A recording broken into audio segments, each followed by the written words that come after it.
প্রতিবেশী দেশ ভারত ও আওয়ামী লীগকে তারেক রহমান যে কথা দিয়েছিলেন বা তাদের সাথে তারেক রহমান যে চুক্তি করেছিলেন সে কথা দিয়ে কথা রাখছেন তারেক রহমান। আমরা তারেক রহমানের যে কমিটমেন্ট ছিল সেটার বাস্তবায়ন দেখতে পাচ্ছি।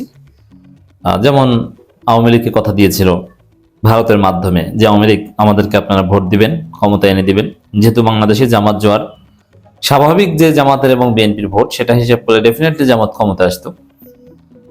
অতএব আওয়ামী লীগ আপনারা আপনাদের ভোটই আমাদের শেষ ভরসা, আপনাদের ভোট আমরা চাই, আর বিনিময়ে আপনাদের অফিস টফিস খুলবেন, আপনাদেরকে জামিন টামিন দেওয়া হবে ইত্যাদি ইত্যাদি, একদম রাজনৈতিক বৈধতাও এক পর্যায়ে দিব। তারেক রহমান সেই কথা রাখতে শুরু করেছেন।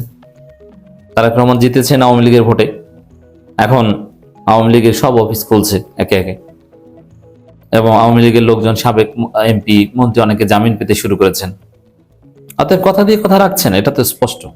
তো এই দিক থেকে ভাইয়ে খুব ভালো, কথা দিয়ে কথা রাখেন। কিন্তু যদিও আওয়ামী লীগকে বৈধতা দেওয়া চূড়ান্ত ভাবে এটা পারবে না, এটা বিএনপির স্বার্থেই এটা করবে না, আর আওয়ামী লীগের সাথে চিট করবে, কারণ তাদের ভোট নিয়ে ক্ষমতা এসেছে। দিন শেষে তাদের জন্য ওই একটু মনের খুশি, 3-4 জন কয়েক মিনিটের জন্য অফিস খুলে আবার পালাতে হয়েছে, পরে পোলাপান এসে আবার সে অফিস ভেঙে ফেলেছে এবং পুলিশ নাকি আবার খুঁজছে।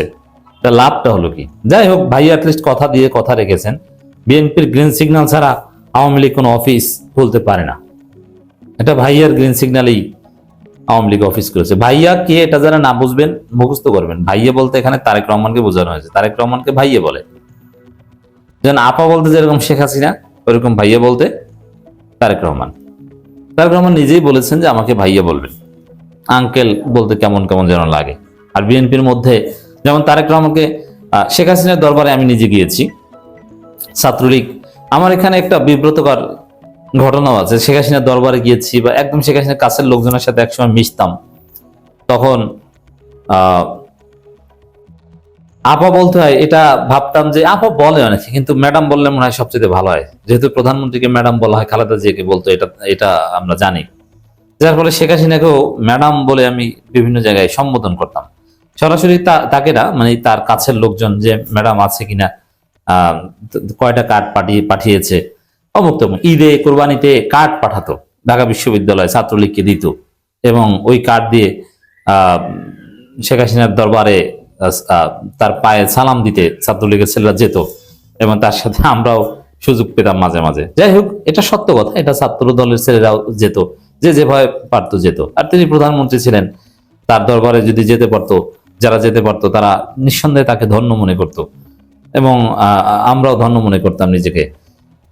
ভিপি নূর তার পায়ে সালাম দিতে পেরে, কত গণহত্যাকারী, ফেসিস্ট সব ঠিক আছে, তারপরও এটা ছিল রিয়ালিটি। এখানে শেখ হাসিনাকে আপা বলতো, আর তারেক রহমানকে ভাইয়া। এটা একটা তারেক রহমানকে কেউ স্যার সাধারণত দলের লোকজন বলে না, ছাত্র দলের লোকজন বলে, সবাই ভাইয়া বলে আর কি, এটা রীতি। কিন্তু খালেদা জিয়াকে দলের লোকজন সবাই ম্যাডাম বলতো আর কি।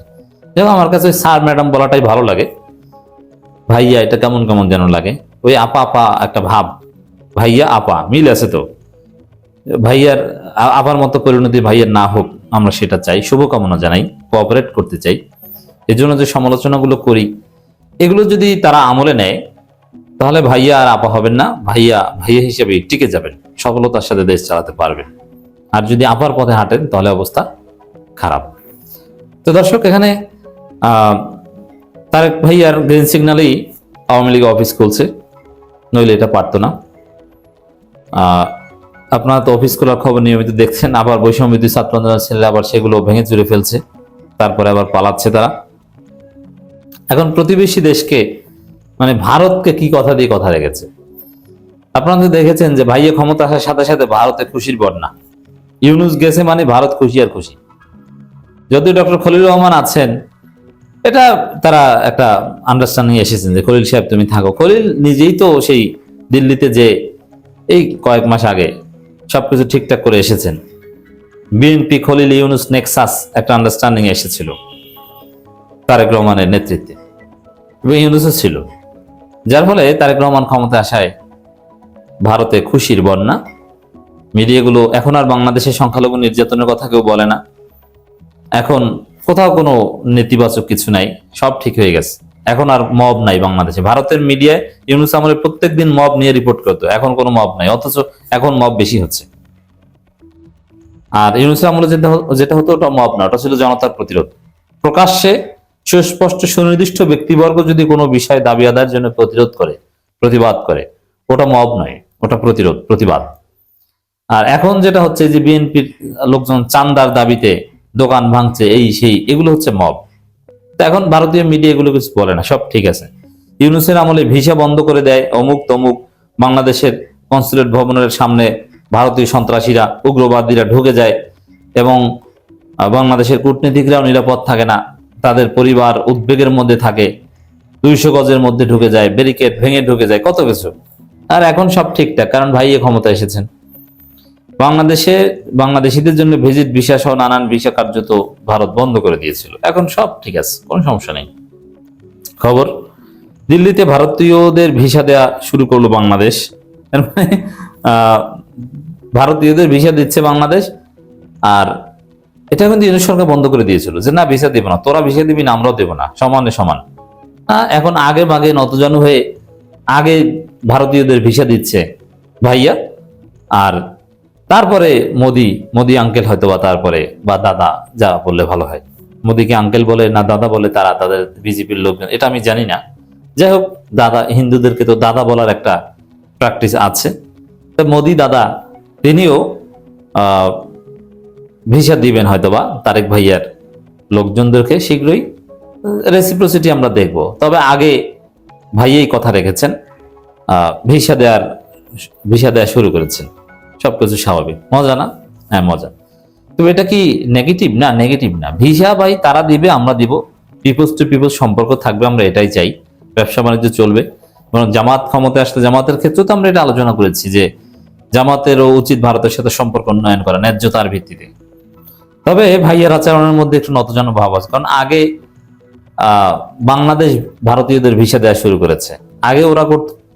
এখন পারলে বিশ্বকাপের মধ্যে বাংলাদেশকে ঢুকিয়ে দেয়, কিসের সমস্যা? কোনো সমস্যা নাই, বাংলাদেশের ছেলেরা ভারতে বিশ্বকাপ খেলতে যাবে। মোস্তাফিজকে বের করে দিয়েছে, তাতে কি হয়েছে? দরকার হলে আমরা মোস্তাফিজকে আমরাও বের করে দিব, তারপরও ভারতে আমরা যাব। ভারত এত কষ্ট করে আমাদেরকে ক্ষমতা এনে দিয়েছে, আওয়ামী লীগের হাত ছেড়ে ফর দি টাইম বিং ভাইয়ের হাত ধরেছে। এখন বিশ্বকাপ খেলতে না গেলে হয়? সুযোগ পেলে বাংলাদেশকে বিশ্বকাপ খেলাতে পাঠিয়ে দিত। তাতে মোস্তাফিজকে যদি জেলে ভরা লাগে যে মোস্তাফিজ তোমার কারণে আমরা খেলতে যেতে পারিনি, তুই কে গেলি, তুই আইপিএল খেলতে, কেন তোরে বের করে দিল, তুই মোস্তাফিজ তোর খেলাই লাগবে না, তা ওটা বাদ দিয়ে আমরা সামনের দিকে এগিয়ে যেতে চাই। এই ধরনের ঘটনা আবার না ঘটায়।